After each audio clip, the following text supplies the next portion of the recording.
El Niño కరువు భయాలు నెలకొన్న వేళ తెలంగాణపై వర్ణుడు కరుణించాడు. రాజధాని హైదరాబాద్ సహా రాష్ట్ర వ్యాప్తంగా 2 రోజులుగా విస్తారంగా వర్షాలు కురుస్తున్నాయి. వాగులు వంకలు ఏకమయ్యాయి. చెరువులు కుంటలు పొంగి పొర్లుతున్నాయి. ప్రధాన జలాశయాల్లోకి భారీగా వరద వచ్చి చేరుతోంది. భారీ వర్షాలతో మురిసిపోతున్న అన్నదాతలు రెట్టించిన ఉత్సాహంతో వ్యవసాయ పనుల్లో నిమగ్నమయ్యారు. భారీ వర్షాలతో అధికారులు అప్రమత్తంగా ఉండాలని ప్రభుత్వం సూచించింది.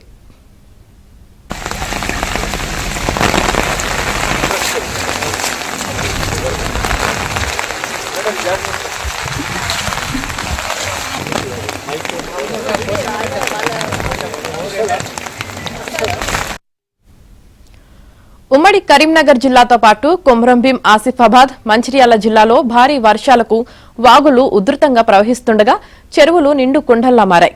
జగిత్యాల జిల్లా సారంగాపూర్ శివార్లోని బతుకమ్మ కుంట కట్టతెగింది. ఇబ్రహీంపట్నం మండలం ఫకీర్ కొండాపూర్ వద్ద రోడ్డు కొట్టుకుపోయింది. ఇవాళ జగిత్యాల జిల్లాలోని ప్రభుత్వ, ప్రైవేటు విద్యా సంస్థలకు సెలవు ప్రకటించారు. వరద ఉధృతికి దహేగాం మండలంలోని కుంచవెల్లి సమీపంలో పీపీ రావు ప్రాజెక్టు ప్రధాన కాలువకు గండిపడింది. అత్యధికంగా సారంగాపూర్ మండలంలో 128.1 మిల్లీమీటర్లు, వెల్గటూరు మండలంలో 103.5 మిల్లీమీటర్ల వర్షం కురిసింది.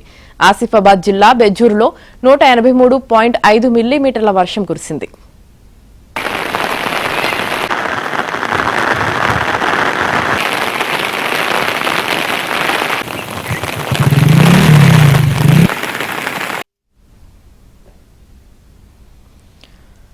వరంగల్ జిల్లాలో పాకాల, రామప్ప, లక్నవరం, పాలెం ప్రాజెక్టు గణప సముద్రంలోకి భారీగా వరద నీరు చేరుతోంది.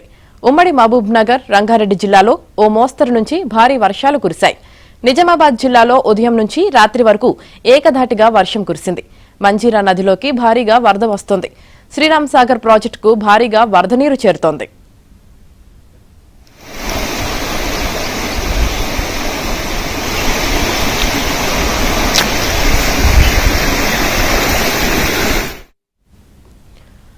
ములుగు జిల్లాలో గోదావరి ఉగ్రరూపం దాల్చింది. తుపాకులగూడెంలోని సమ్మక్క సాగర్ జలకల సంతరించుకుంది. నిన్న సాయంత్రం 4 గంటల సమయానికి బ్యారేజీలోకి 7,10,300 క్యూసెక్ల వరద వస్తోంది. ఇక దీంతో అధికారులు మొత్తం 59 గేట్లను ఎత్తి వచ్చిన నీటిని వచ్చినట్టు కిందకి వదులుతున్నారు. పాలెం ప్రాజెక్టులోకి 4,650 క్యూసెక్ల నీరు చేరింది. కాళేశ్వరం త్రివేణి సంగమం వద్ద గోదావరి ఉధృతి పెరిగింది. 7.2 మీటర్ల నీటిమట్టం నమోదైంది. భద్రాచలం వద్ద కూడా నీటిమట్టం క్రమేపీ పెరుగుతోంది. మధ్యాహ్నం 2 గంటలకు 29 అడుగులకు చేరుకోగా 4,06,111 క్యూసెక్ల నీరు దిగువకు ప్రవహించింది. ఇవాళ మొదటి ప్రమాద హెచ్చరిక 43 అడుగులు దాటనుందని నీటిపారుదల శాఖ అధికారులు తెలిపారు. కర్ణాటకలో భారీ వర్షాలకు ఆల్మట్టి, నారాయణపూర్ రిజర్వాయర్లు నిండటంతో కృష్ణానదిలో వరద ప్రవాహం మొదలైంది. దాదాపు 1,00,000 క్యూసెక్ల వరద శ్రీశైలం ప్రాజెక్టు వైపు వస్తుందని అధికారులు తెలిపారు.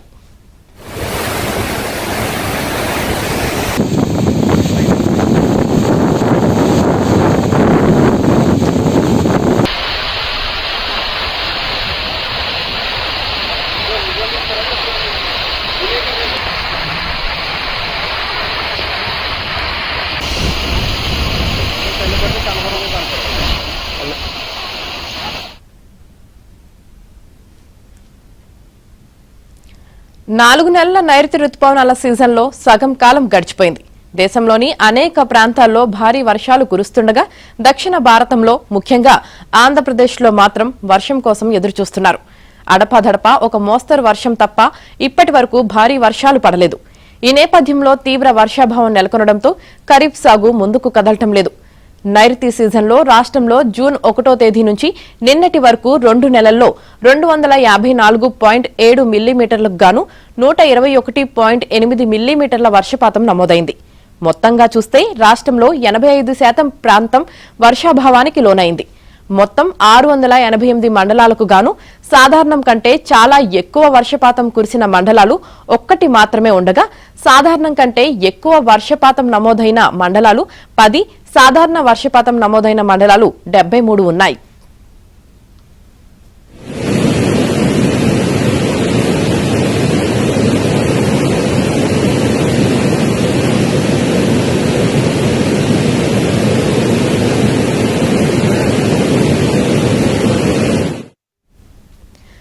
సాధారణం కంటే తక్కువ వర్షపాతం నమోదైన మండలాలు 380, చాలా తక్కువ వర్షపాతం నమోదైన మండలాలు 224 ఉన్నాయి.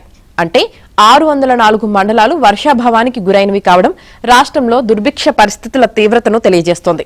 జూన్లో మాదిరిగానే జులైలో కూడా రోజుల తరబడి వేడి వాతావరణం కొనసాగడం, అదే సమయంలో వర్షాలు లేక పొడి వాతావరణం నెలకొనడంతో ఖరీఫ్ సాగు, ముఖ్యంగా మెట్ట పంటల సాగుపై ప్రభావం చూపింది. వర్షాలు లేక చెరువులు, వాగులు, కుంటలు నిండకపోవడంతో వ్యవసాయ పనులకు ఆటంకం ఏర్పడింది. వర్షాలపై వాతావరణ మార్పుల ప్రభావం ఎక్కువగా ఉందని వాతావరణ నిపుణులు విశ్లేషించారు.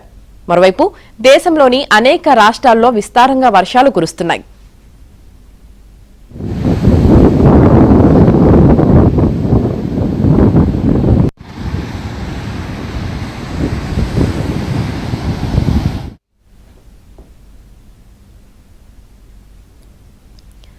మహారాష్ట్ర, దక్షిణ కర్ణాటక, గుజరాత్, రాజస్థాన్, ఒడిశా, ఉత్తరాఖండ్, జమ్మూ కాశ్మీర్, హిమాచల్ ప్రదేశ్, అస్సాం, మరికొన్ని ఈశాన్య రాష్ట్రాలు వరదలతో అతలాకుతలమవుతున్నాయి. గుజరాత్ను అసాధారణ వర్షాలు ముంచెత్తాయి. అస్సాం ఇంకా కోలుకోలేదు. బంగాళాఖాతంలో ఏర్పడిన 3 అల్పపీడనాల్లో 2 వాయుగుండాలు తీవ్ర వాయుగుండాలుగా మారి తూర్పు, మధ్య, పశ్చిమ వాయువ్య భారతంలో విస్తారంగా వర్షాలు కురిశాయి.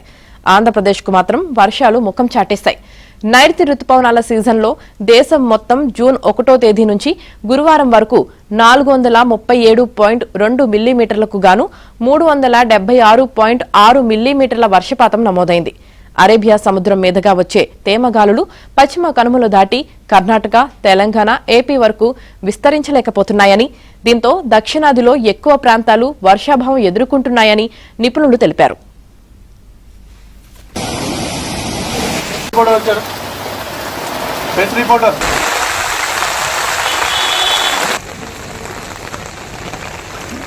అటు